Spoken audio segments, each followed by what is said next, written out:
வந்து டச் பேஸ்டாவும் நீங்க வந்து எக்ஸ்பீரியன்ஸ் பண்ணலாம். ஸோ அதுலயும் நம்ம வந்து நெகோஷியேஷன்ல இருந்து எல்லாமே வந்து நம்மளோட டேலண்ட்ட யூஸ் பண்ணி, ஸோ நாம அந்த சப்ளையர் கிட்ட வந்து நம்ம எப்படி வந்து நம்மளோட கனெக்டடா இருக்கலாம் அப்படின்ற மாதிரி தான்.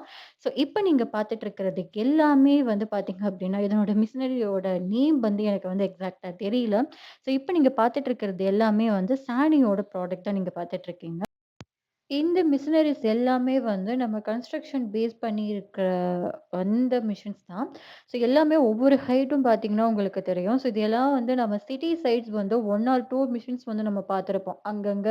ஆனா இங்க பார்த்தீங்க அப்டின்னா, நம்பர் ஆஃப் மிஷின்ஸ் வந்து நீங்க சேம் டைம்ல அதுவும் டிஃபரெண்ட் சப்ளையர்ஸ் வைஸ் வந்து பார்க்குறதுன்றது ரொம்பவே வந்து ஒரு நல்ல எக்ஸ்பீரியன்ஸா இருந்துச்சு. ஸோ இந்த மாதிரி மிஷின்லாம் வந்து நம்ம வந்து 1 ஆர் 2 டைம்ஸ் வந்து பார்க்குறத விட இந்த மாதிரி ஒரு பெரிய ஈவென்ட்டுக்கு வந்து எல்லா மிஷின்ஸும் பார்க்குறது வந்து வேற லெவல் எக்ஸ்பீரியன்ஸ்.